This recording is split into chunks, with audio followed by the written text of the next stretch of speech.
अस्सलाम वालेकुम। जैसा कि मैंने आपको बताया था कि मैं आपको एक ऐसी दुकान दिखाऊंगा जहां पर सुबह 9 बजे से लेकर रात 12 बजे तक बर्गर मिलता है। तो मैंने वो दुकान ढूंढ ली है और आज मैं उस दुकान पे आपको ले चलूंगा। तो सुबह सुबह मैं घर से निकला हूं, घर में आटा ख़त्म था तो मैंने गंदम का थैला जो था वो मोटरसाइकिल पे रखा है, लेकिन रास्ते में पहुंचा हूं तो मेरी मोटरसाइकिल जो है वो बंद हो गई। यहाँ पर मैं किकें मार मार के परेशान हो गया था।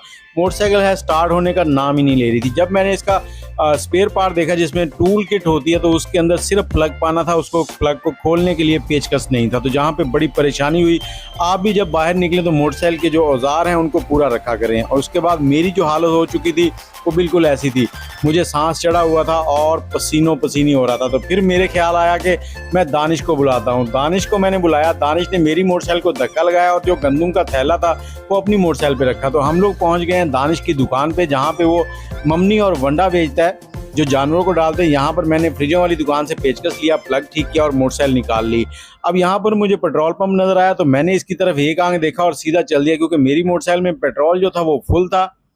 अब आगे आ जाता है 88 चक वाला स्कूल। तो इन्होंने यहाँ पर कुछ बेंच जो है वो स्टूल के सड़क के ऊपर रखे हुए थे। तो मैं परेशान हो गया। जब मैंने गौर किया तो पता चला कि ये स्कूल वाले पेंट करवा रहे हैं ताकि लोग यहाँ से स्लो होकर गुजरे। आप भी जब स्कूल आए तो वहां से स्लो गुजरा करें।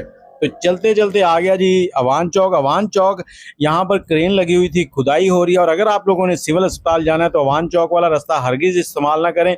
आप लोग स्टेडियम जो है वहां से जो रास्ता जाता है उसको इस्तेमाल करें। और इस अवान चौक से होते हुए हम लोग निकल लिए फिर से चौक जसवंत नगर की तरफ। अब थोड़ा सा सफर करना है, हमने पहुंचना है यहाँ पर पास्को गोदाम जो कि 3 नंबर कॉलोनी के अंदर है, उसके गेट के सामने। यहाँ से मैंने यू टर्न लिया, दूसरी साइड पे उल्टे हाथ पर हुआ और सामने मुझे एक बर्गर वाला नजर आ रहा है। ये बर्गर वाला मैं पिछले 1 महीने से देख रहा था कि यहाँ पर सुबह 9 बजे दुकान लगाता है। तो मैं यहाँ पहुंचा हूँ। तो पहुंचते ही मैंने इन भाई साहब से कहा कि मुझे पानी पिला दो, नहीं तो मैं जहाँ पे गिरने वाला हूँ। उन्होंने मुझे जल्दी जल्दी पानी पिलाया। फिर मैंने उनसे पूछा कि आपके पास कौन कौन सा बर्गर है। तो उनके पास सादा बर्गर और अंडा शामी बर्गर होता है। अंडा शामी बर्गर 130 रुपए का और सादा बर्गर जो है वो 100 रुपए का। और इनके अंडा शामी बर्गर मैंने लिया था और इसका टेस्ट मैं आगे चल के आपको बताता हूँ कि कैसा निकला था। यहाँ पर इनसे अच्छी खासी गुफ्तगू होती रही और ये भाई साहब कहते हैं कि हम लोग अगर कोई स्कूल में 4 से 5 बर्गर ऑर्डर करता है, स्कूल बैंक कहीं भी दुकान पे, तो हम लोग उनको डिलीवर कर देते हैं। और अगर आप भी इनसे बर्गर मंगवाना चाहते हैं तो इनका नंबर मैं आगे आपको देता हूं। स्क्रीन के ऊपर फिलहाल मेरा नंबर आ रहा है। अगर आप भी वीडियो बनवाना चाहते हैं तो मुझसे रब्ता कर सकते हैं। तो यहाँ पर मैंने इनसे कहा कि मुझे जो अंडा डाल के देना उसको अच्छे से फ्राई करना है, क्योंकि कच्चा अंडा जो है मुझे पसंद नहीं है। तो इन्होंने जल्दी से फिर इसमें बंद गोभी, टिक्की और सारी चीज़ें लगाई, ऊपर मायो और केचप डाली और थोड़ा सा मसाला डाल दिया, जिससे इसका टेस्ट और भी चटपटा हो गया। तो मैंने इनसे काफ़ी बातें की, इन्होंने अपने बारे में बताया। ये कहते हैं कि पहले हम नराला चौक में जो मरकजी कब्रिस्तान के कॉर्नर पे है बर्गर शॉप, वहाँ पे थे अपने मामू के साथ।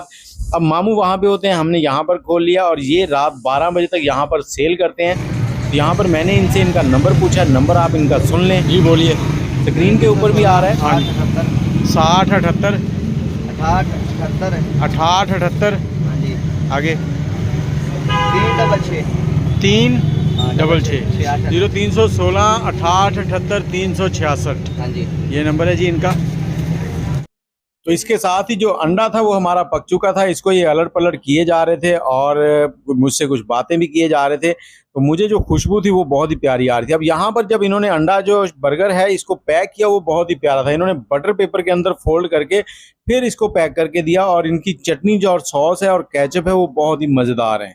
यहाँ पर ये हो गया पैक, मैंने इनको दिए पैसे और इस बर्गर को लेने के बाद मैं चल पड़ा दुकान की तरफ, क्योंकि मैंने इस बर्गर को खाना था बिलाल भाई के साथ बैठ के। तो मैं जैसे ही दुकान की तरफ निकला हूँ तो फिर मेरे सामने वही आ गया अवान चौक। अवान चौक आपको बताता चलूँ फिर से कि वहाँ पर खुदाई चल रही है, सीवरेज डल रही है। तो यहाँ पर मिट्टी मिट्टी है।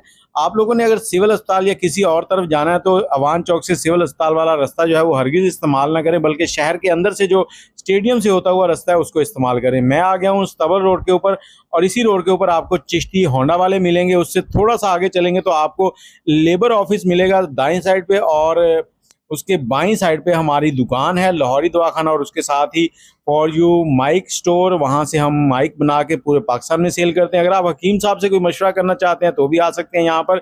जैसे ही मैं यहाँ पहुँचा हूँ तो हमारे एक कस्टमर हैं जो कि बहावलपुर से ऑयल लेने आए हुए थे।